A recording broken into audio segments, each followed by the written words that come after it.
بسم اللہ الرحمن الرحیم الحمد للہ کفا وسلام علی عباده الذین اصطفى اما بعد فاعوذ باللہ من الشیطان الرجیم بسم اللہ الرحمن الرحیم ومن یطع اللہ والرسول فاولئک مع الذین انعم اللہ علیہم من النبیین والصدیقین والشہداء والصالحین وحسن اولئک رفیقا وقال رسول اللہ صلی اللہ علیہ وسلم التاجر الصدوق الامین مع الانبیاء والصدیقین والشہداء والصالحین او کما قال النبی صلی اللہ علیہ وسلم۔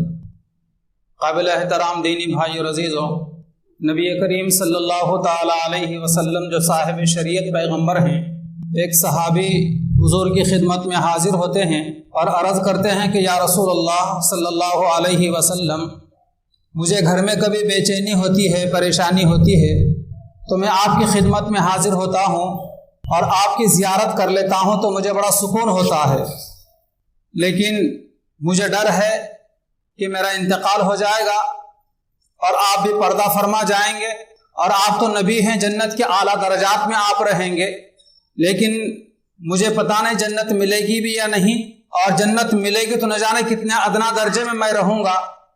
یا رسول اللہ، آپ کی زیارت کے بغیر مجھے جنت میں کیسے چین آئے گا؟ یہ سوال کیا صحابی رسول نے پیغمبر اسلام علیہ السلام سے۔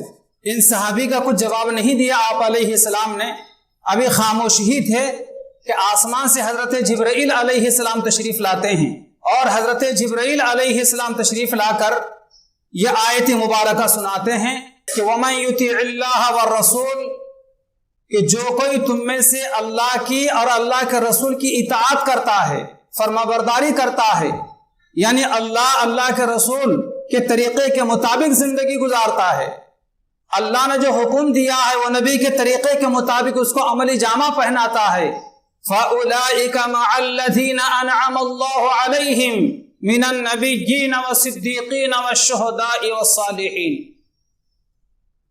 تو ایسے سارے لوگ انبیاء کے ساتھ ہوں گے، صدیقین کے ساتھ ہوں گے، اور شہداء کے ساتھ ہوں گے، اور صالحین کے ساتھ ہوں گے۔ رہتی دنیا تک کے مسلمانوں کو پیغمبر اسلام علیہ السلام کے ذریعے سے اللہ پاک نے خوشخبری سنائی ہے کہ جو کوئی بھی مسلمان کسی بھی زمانے کا ہو، کہیں کا بھی رہنے والا ہو، کوئی بھی زبان بولتا ہو، کسی بھی رنگ کا ہو، اگر وہ اللہ کی اطاعت کرتا ہے، نبی کریم علیہ السلام کے فرم برداری کرتا ہے، تو قیامت کے اسے پیغمبر کے ساتھ، صدیقین کے ساتھ، شہداء اور صالحین کے ساتھ رہنے کا موقع نہ ملے گا، ان کی معیت نصیب ہوگی۔ اس قدر خوش نصیبی کی بات ہے۔ اگر ہم بھی چاہتے ہیں کہ کل پیغمبر کی زیارت ہو، پیغمبر سے ملاقات ہو، ان کی صحبت ہمیں حاصل ہو، اسی طرح ہم بھی چاہتے ہیں کہ صدیقین، ان کی صحبت ہمیں نصیب ہو، ہم انہیں دیکھیں، ان کے ساتھ رہیں، اسی طرح ہم بھی چاہتے ہیں کہ ہم بھی شہداء کے ساتھ رہیں، ان سے بھی ہماری ملاقات ہو، اسی طرح ہم چاہتے ہیں کہ اللہ کے صالحین اور صلحاء کے ساتھ ہم رہیں اور ان سے ملاقات ہو اور ان کی صحبت ہمیں نصیب ہو، تو ضروری ہے ہمارے لیے کہ ہم اللہ کی اطاعت کریں اور رسول اللہ صلی اللہ علیہ وسلم کی فرما برداری کریں۔ سورہ نساء کی اس آیت میں اللہ پاک نے یہ خوشخبری سنائی ہے، اور وہ صحابی رسول جو پریشان تھے کہ مرنے کے بعد یا رسول آپ کی زیارت کے بغیر مجھے کیسے چین آئے گا، تو اللہ نے ان کی پریشانی کو، بے چینی کو دور فرمایا کہ نہیں، تمہارے زندگی میں اطاعت ہے، فرما برداری ہے، تو تم ضرور پیغمبروں کے ساتھ، صدیقین و شہداء کے ساتھ، صالحین کے ساتھ تم رہ سکو۔ پیغمبر کسے کہا جاتا ہے؟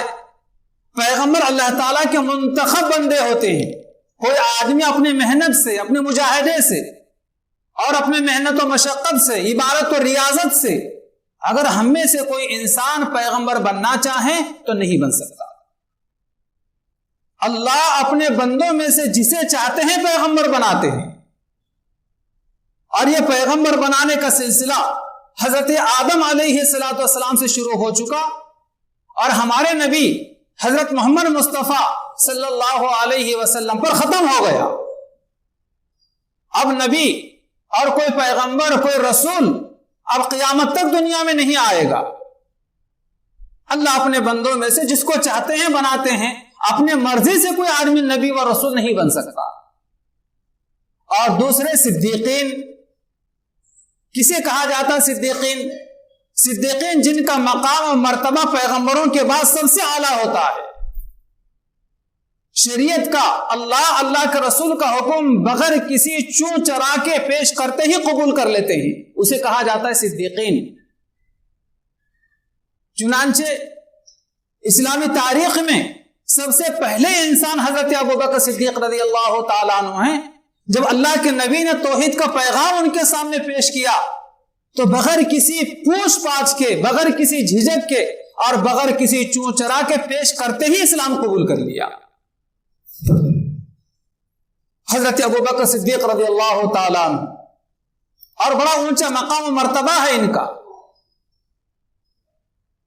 اور تیسرے شہداء، شہید کی جمع ہے شہداء۔ شہید کسے کہا جاتا ہے؟ شہید کے درجات تو 70 سے زیادہ ہیں۔ جیسے کوئی اچانک کسی حادثے کا شکار ہو جائے اور اس کی موت واقع ہو جائے، وہ بھی شہید ہے۔ اچانک کوئی اس پر حملہ کر دے، اس کو سنبھلنے کا موقع نہ ملے اور اس کی موت ہو جائے، وہ بھی شہید ہے۔ اسی طرح گھر کو آگ لگ جائے، اس میں اس کی موت ہو جائے، وہ بھی شہید ہے۔ اسی طرح کوئی سیلاب آ جائے، طوفان آ جائے، اس میں کسی کی موت ہو جائے، وہ بھی شہید ہے۔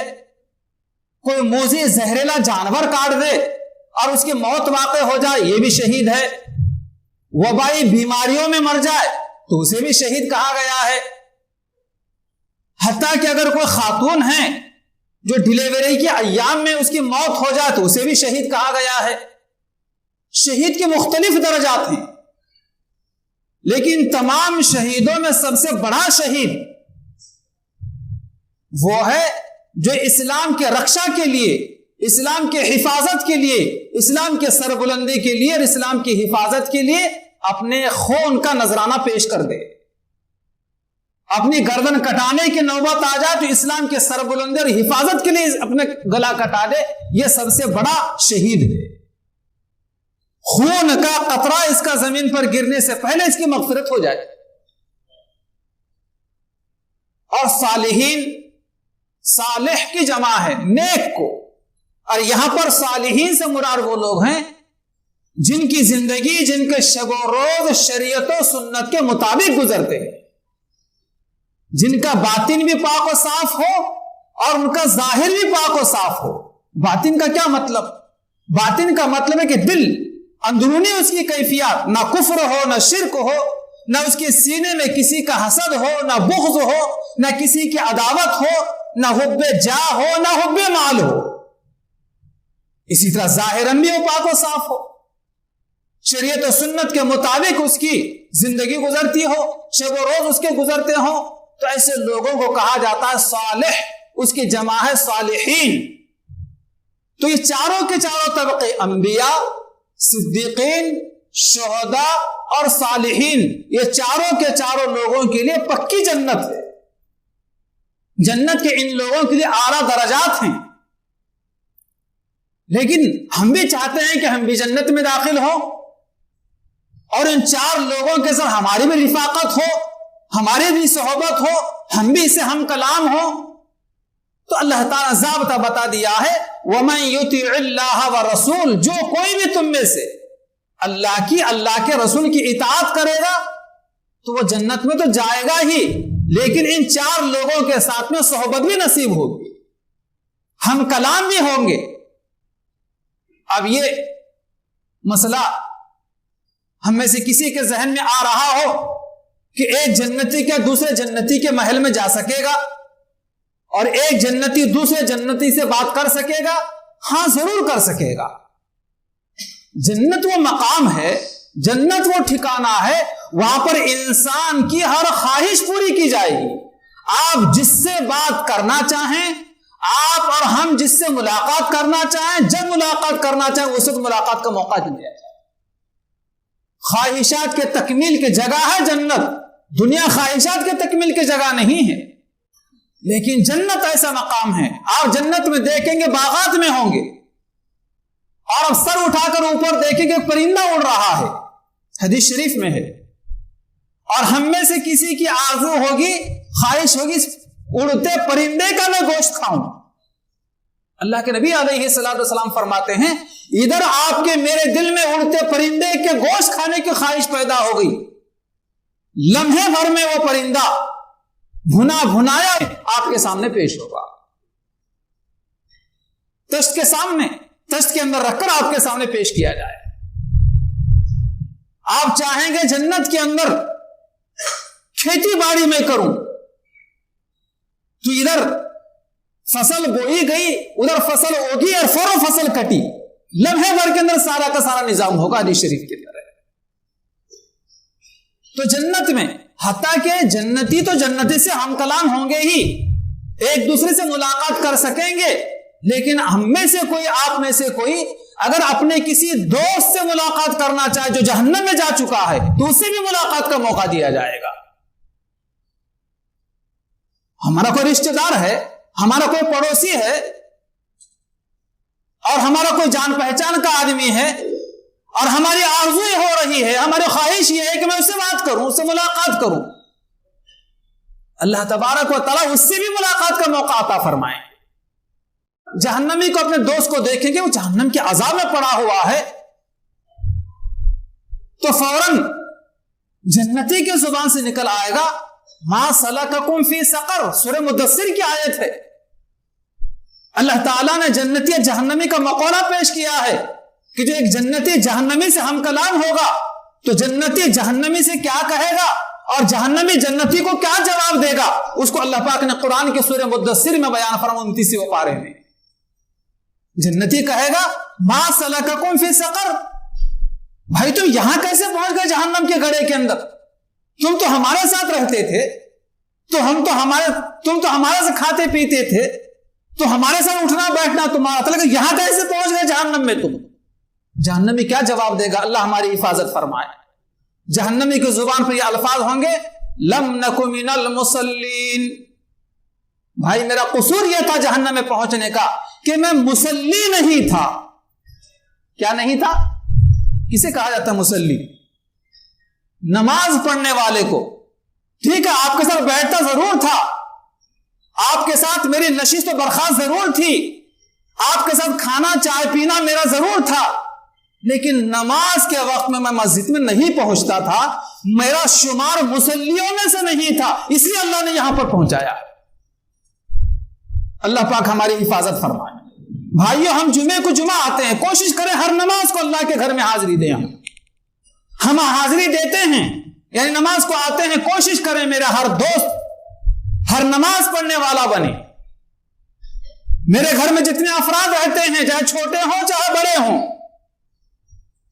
بالغ ہوں، خاص طور پر وہ افراد، چاہے خواتین ہوں چاہے بہو بیٹیاں ہوں، چاہے ہمارا بھائی ہو چاہے بیٹا ہو، کوشش اس بات کی جائے، فکر اس بات کی جائے، محنت اس بات کی جائے کہ یہ سارے لوگ اللہ کے بابرکت گھر میں آ کر نماز پڑھنے والے بنے، اور ہماری بہنیں بہو بیٹیاں وہ اذان کے ساتھ گھر میں نماز پڑھنے والے بنے۔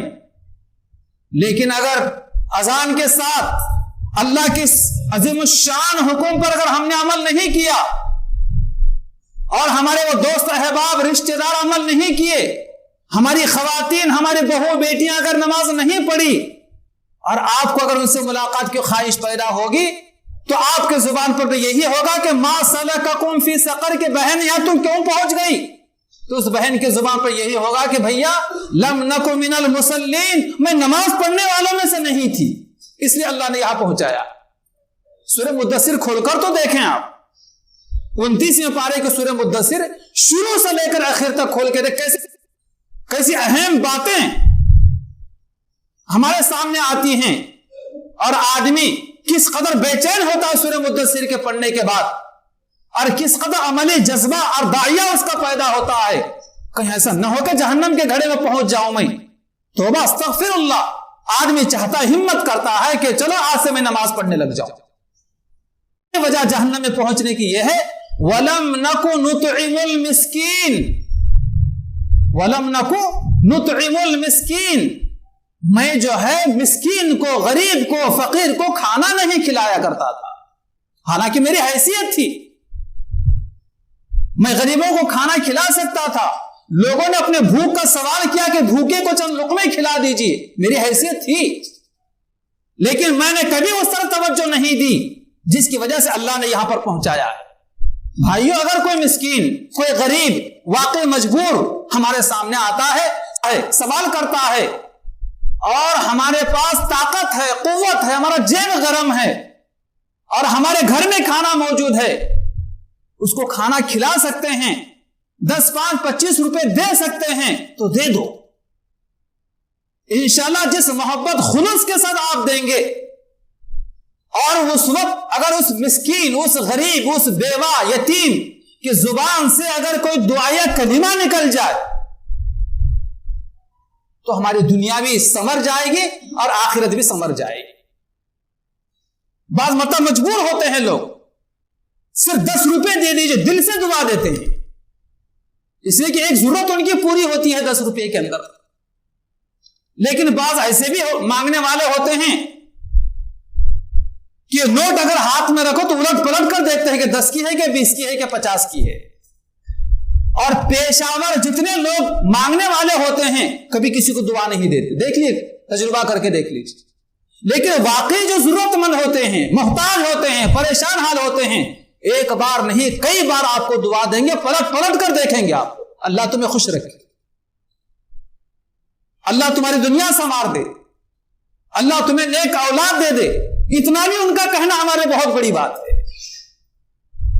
تو اس لیے محترم بزرگوں دوستو، ایک یہ ہے کہ ہم مصلی بنے، نماز پڑھنے والے بنے، دوسرا یہ ہے کہ محتاج، فقیر، مسکین کو ضرور کھانا کھلانے کا اہتمام کریں۔ یقین اللہ تعالیٰ اس کی برکت سے بھی اللہ پاک ہمیں جنت نصیب کریں گے۔ تو یہ بات کہ جنتی جہنمی سے قیامت کے دن جو ہے بات کرنا چاہیں، ملاقات کرنا چاہیں تو اس کا بھی موقع دیا جائے گا۔ اللہ پاک ہمیں صحیح سمجھ بوجھ عطا فرمائے۔ سورہ فاتحہ قرآن مجید کی سب سے پہلی سورت اور آسمان سے نازل ہونے والی مکمل سورت سورہ فاتحہ ایک ہی مرتبہ نازل ہوئی ہے۔ اس سورہ مبارکہ میں اہدنا الصراط المستقیم فرمایا گیا ہے، یعنی سورہ فاتحہ ایک دعا ہے۔ صراط مستقیم کی اہمیت کا اندازہ اس بات سے لگائیں کہ اللہ تبارک و تعالیٰ نے ہر مسلمان کے لیے ہر نماز کی ہر رکعت میں صراط مستقیم کی دعا مانگتا ہے۔ اہدنا الصراط المستقیم، اے اللہ مجھے سیدھے راستے کی ہدایت عطا فرما۔ کون سا سیدھا راستہ؟ وہ ہے انبیاء کا راستہ، وہ ہے صدیقین کا راستہ، وہ ہے شہداء کا راستہ، اور وہ ہے صالحین کا راستہ۔ جس راستے پر یہ چل کر کامیاب ہوئے ہیں، تم بھی چاہتے ہو کامیاب تو انہی کے راستے کو اپناؤ۔ غیر المغضوب علیہم ولا الضالین، سورہ فاتحہ کی آخری آیت جس میں یہ کہا گیا کہ لوگوں، اور ہر مسلمان ہر نماز کی ہر رکعت میں دعا کرتا ہے، جہاں پر یہ دعا کرتا ہے کہ اے اللہ مجھے سیدھے راستے کی ہدایت عطا فرما، تو وہی اس بات کی بھی دعا کرتا ہے کہ اے اللہ مغضوب اور ضالین یہ دو قوموں کے راستے سے ہماری حفاظت فرما۔ کون ہے مغضوب؟ جن پر اللہ کا غضب نازل ہوا ان کو کہا جاتا ہے مغضوب۔ اور ضالین کون ہیں؟ ضال گمراہ ہونے والے لوگ۔ مراد اس آیت مبارکہ سے مغضوب سے یہودی مراد ہیں۔ تورات میں اسلام کو اور پیغمبر اسلام کو اور قرن اول کے مسلمانوں کو اور دین اسلام کو اور قرآن کو تورات میں بیان کر دیا گیا تھا، بتلا دیا گیا تھا، اور وہ یہودی جانتے تھے اس کو، چونکہ تورات پڑھے ہوئے تھے، لیکن پھر بھی انہوں نے اسلام سے، مسلمانوں سے اور پیغمبر اسلام سے دشمنی کی اور آج تک کر رہے۔ تو آدمی ہر مسلمان ہر نماز کی ہر رکعت میں دعا مانگتا ہے کہ اے اللہ صراط مستقیم عطا فرما، لیکن یہودیوں کے راستے سے میری حفاظت فرما۔ غیر المغضوب علیہم ولا الضالین، نہ کہ ان لوگوں کا راستہ جن پر تیرا غضب نازل ہوا ہے، مراد یہودی ہیں۔ اور ضالین سے مراد نصارہ ہیں۔ ہر مسلمان ہر نماز کی ہر رکعت میں ان لوگوں کے راستے سے پناہ مانگتا ہے، لیکن افسوس ہے کہ آج ہمارے نوجوانوں کو اور ہر طبقے کے لوگوں کو انہی یہود النصارہ کے طریقوں سے محبت ہو گئی ہے۔ ان کے رہن سہن سے ہمیں محبت، جیسے یہودی رہتے ویسے ہم رہتے ہیں، جیسے یہود النصارہ کپڑے پہنے گے ویسے ہم کپڑے پہنیں گے، جیسے یہود النصارہ سر و داڑھی کے بال رکھ ویسے بال ہم رکھیں گے، جیسا ان کا چال چلن ہوگا ہم ویسا طریقہ اختیار کریں گے۔ اللہ کی پناہ مسجد میں آ کر کہتا ہے کہ اے اللہ میری ان لوگوں کے طریقے سے حفاظت فرما، اور مسجد کے باہر نکلنے کا انہی لوگوں کے طریقوں کو پسند کرتا ہے، انہی لوگوں کے مطابق کھاتا اور پیتا ہے۔ تو کس تضاد کی ہماری زندگی ہے، قیامت کے اللہ تعالیٰ کو کیا جواب دے سکیں گے؟ اللہ تعالیٰ ہماری حفاظت فرمائے۔ اس لیے محترم بزرگوں اور دوستوں، اللہ تبارک و تعالیٰ مسلمانوں کے لیے آئیڈیل اگر کسی کو بنایا ہے تو وہ پیغمبر اسلام صلی اللہ علیہ وسلم ہے۔ لَقَدْ كَانَ لَكُمْ فِي رَسُولِ اللَّهِ أُسْوَةٌ حَسَنَةٌ، کہ تمہارے لیے پیغمبر کی زندگی میں بہترین نمونہ ہے۔ تم اپنے آپ کو سنوارو ان کی زندگی کو سامنے رکھ کر تو تم نجات پا جاؤ گے، تم کامیاب ہو سکو گے۔ لیکن ہم پیغمبر کی زندگی کو سامنے رکھنے کے بجائے یہود النصارہ کی زندگی کو سامنے رکھتے ہیں۔ ہم پیغمبر کے طریقے کے مطابق زندگی گزارنے کے بجائے یہود النصارہ کے طریقوں کے مطابق جیتے اور زندگی گزارتے ہیں۔ اور ہم اپنے بچوں کو نبی علیہ السلام کے بچوں کے مطابق سنوارنے کے بجائے یہود النصارہ کے بچوں کے مطابق سنوارتے ہیں۔ ہم اپنے بچوں کی شادیاں اور ان کی تقریبات شریعت و سنت کے مطابق کرنے کے بجائے یہود النصارہ کے مطابق کرتے ہیں۔ تو بھائیوں، ہمارے زندگی میں خدا کی مرضی کہاں رہی؟ خدا کی خوشنودی ہمارے سامنے کہاں رہی؟ جب خدا کی خوشنودی اور خدا کی مرضی ہمارے سامنے نہیں ہے تو اپنے سینے پر ہاتھ رکھ کر مجھے بتلائیں کہ قیامت کی خدا کو کیا منہ بتا سکیں گے؟ اس لیے محترم بزرگوں اور دوستوں، پیغمبر ہمارے لیے آئیڈیل ہیں، نمونہ ہے۔ کوشش اس بات کی جائے، کوشش اس بات کی جائے کہ میرے زندگی کا ہر لمحہ پیغمبر علیہ السلام کے طریقے کے مطابق اور آپ کے سنت کے مطابق گزرے۔ اس لیے کہ جنت میں یہ چار لوگوں کو، ان چار طبقے کے لوگوں کو جنت یقینی ہے۔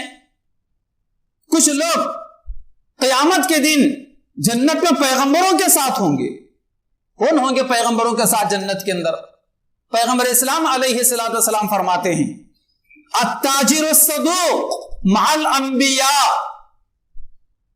کہ سچا تاجر قیامت کے دن پیغمبروں کے ساتھ ہوگا۔ سچا تاجر قیامت کے دن پیغمبروں کے ساتھ ہوگا۔ جتنا طبقہ تاجر ہے، جتنے مسلمان ہمارے تجارت پیشہ اختیار کرنے والے ہیں، اپنے اپنے سینے پر ہاتھ رکھ کر سوچے کہ میں کس قدر ایمانداری کے ساتھ تجارت کرتا ہوں۔ نفع کمانا کوئی منع نہیں ہے، ورنہ دکان اندر ہو جائے گی، لیکن سچی تجارت کرتے ہیں کیا؟ چاہے چھوٹی ہماری تجارت ہو، چاہے بڑی تجارت ہماری ہو۔ نبی علیہ السلام کی سب سے پہلی خوبی اور سب سے پہلا کمال آپ علیہ السلام کا سچائی تو تھی۔ پیغمبر اسلام علیہ السلام کا مبارک زمانہ ہے۔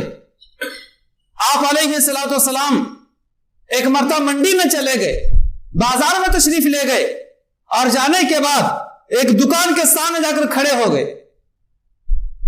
اور آپ علیہ السلام نے اپنے مبارک ہاتھ غلے کے اندر ڈالا اور اندر سے مٹھی پر اناج بھر کر باہر نکالا۔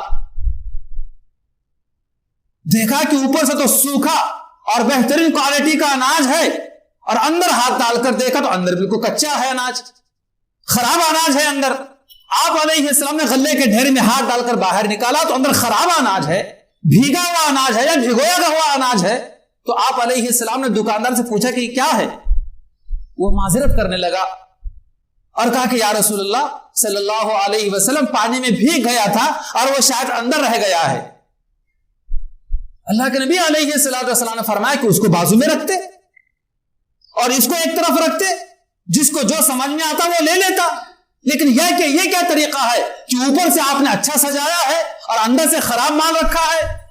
آپ علیہ السلام نے فرمایا من غش فلیس منا، جو لوگوں کو دھوکہ دے وہ ہم میں سے نہیں ہے. کسی بھی طبقے کا کوئی مسلمان کسی بھی لائن سے کسی کو دھوکہ دیتا ہو تو یاد رکھنا پیغمبر اسلام علیہ السلام نے ایسے دھوکے بازوں سے اور دھوکہ دینے والوں سے اپنی برات کا اعلان فرمایا ہے کہ من غش فلیس منا، دھوکہ دینے والوں سے میرا کوئی تعلق نہیں. اس لیے بھائیو کبھی دھوکہ نہ دے، کبھی جھوٹ نہ بولے. دو قسم کی چیزیں آپ کے پاس ہیں تو دونوں ایک طرف رکھے، جس کو وہ سمجھ میں آئے گا وہ لے گا، جس کو یہ سمجھ میں آئے گا یہ لے گا. ٹھیک ہے، اس کے 4 پیسے بڑھ کر قیمت رکھیے، اس کی کچھ کم قیمت رکھیے، لیکن ایک ہی قیمت کا آپ کے پاس مال ہے. 2 پیس اچھے لگا کر 2-3 خراب پیسوں میں ڈال کر دے دیں گے تو دھوکہ ہے. یہ اچھی چیز بتا کر غلط چیز دے دینا یہ دھوکہ ہے. نبی کریم علیہ السلام فرمایا کہ اس سے میرا کوئی تعلق نہیں، چاہے کسی بھی طبقے کے ہو، چاہے کسی بھی قسم کے ہمارے کاروبار اور بزنس ہمارا ہو. اس لیے ہم بحیثیت مسلمان کے کبھی کسی کو دھوکہ نہ دیں، ورنہ قیامت کے دن یہ دنیا کے چند ٹکے اور چند روپیے اور چند سکے قیامت کے دن ہمارے ہار کا سبب بنیں گے، ہم کامیاب نہیں ہو سکیں گے. اللہ پاک ہماری حفاظت فرمائے. چاہے کوئی مزدور ہو تو وہ بھی دھوکہ نہ دے اپنے سیٹ کو، کوئی لیبر ہو وہ بھی اپنے سیٹ کو دھوکہ نہ دے. ایمانداری کے ساتھ جتنے گھنٹے کام کرنا ہے پوری ایمانداری سے کام کرے. کہ سیٹ دیکھ رہا ہے تو بھاگ کے ٹوکرے اٹھا رہا ہے، بھاگ کے کام کر رہا ہے. جیسے سیٹ جاتا ہے تو ٹوکرا ڈال کر اطمینان سے موبائل نکال کر تماشا دیکھتا بیٹھتا ہے گھنٹوں. یہ دھوکہ ہے. چاہے کپڑے کا بیپاری ہو، اناج کا بیپاری ہو، کرانہ دکان ہو، کہیں بھی جائیے، بازار میں جائیے، پھل فروٹ کے مارکیٹ میں جائیے، لیکن ہم یہاں نہ اس کے سامنے اخلاق پیش کرتے ہیں، نہ اچھی گفتگو اس کے ساتھ کرتے ہیں، نہ ایمانداری کے ساتھ میں اس سے کوئی کاروبار سودا کرتے ہیں. ہم پیغمبر اسلام علیہ السلام کا فرمان ہے زن ورجح، تولو اور جھکتا تولو. جو لوگ کاروبار کرتے ہیں تولنے کا، ناپنے کا، فرمایا کہ تولو اور جھکتا تولو، یعنی کہ 4 دانے جھکتے ہوئے جانے دو. یہ جھکتے ہوئے جاتے ہوئے جو 4 دانے نظر آتے ہیں کہ زیادہ جا رہے ہیں، جاتے زیادہ ضرور نظر آتے ہیں، لیکن یہ 4 دانے جھکتے جو جا رہے ہیں کئی گنا برکت کو، نفع کو لے کر آنے والے ہوتے. اس کو سمجھنے کی ضرورت ہے. چنانچہ اللہ کے نبی کا فرمان ہے من احب سنتی، من احب سنتی کانا معی فی الجنہ. جس نے میری سنتوں سے محبت کی، جس نے میرے طریقے سے محبت کی، وہ میرے ساتھ جنت میں داخل ہوگا. کس کے ساتھ؟ پیغمبر کے ساتھ جنت میں داخل ہوگا. تو ہم چاہتے ہیں پیغمبر کے ساتھ جنت میں جائیں. تو محترم بزرگوں اور دوستو، نبی کے سنتوں کے ساتھ ہمیں محبت ہو، نبی کے طریقوں سے ہمیں محبت ہو اور اس کے مطابق عمل کرنے کی کوشش ہو، تو یقیناً نبی کریم علیہ السلام کے ساتھ قیامت کے ہمارا حشر ہوگا. پیغمبر اسلام علیہ السلام نے اس سلسلے کی بڑی اہم باتیں بیان فرمائی ہیں. انہی میں سے سچی تجارت کرنا پیغمبر کی سنت ہے. سچی تجارت کرنا، اس لیے سچی تجارت ہونا چاہیے، دھوکے بازی نہیں ہونا چاہیے. اللہ تعالیٰ سے دعا ہے کہ اللہ پاک ہمیں سچی تجارت کرنے کی توفیق عطا فرمائے اور شریعت و سنت کے مطابق عمل کرنے کی توفیق عطا فرمائے. جو قرآن مجید میں جنت میں جانے کا ایک ضابطہ بتلایا گیا ہے، اطاعت اللہ کی اور رسول اللہ کے فرما برداری، تو اللہ تبارک و تعالی انبیاء، صدیقین، شہداء، صالحین کے ساتھ ہمارا حشر کریں گے. اللہ تعالی ہمیں یہ بھی خوش نصیبی اور یہ بھی سنہرا موقع ہمیں نصیب فرمائے اور اللہ تعالی کہنے سننے سے زیادہ ہمارے عمل کی توفیق عطا فرمائے. آمین و آخر دعوانا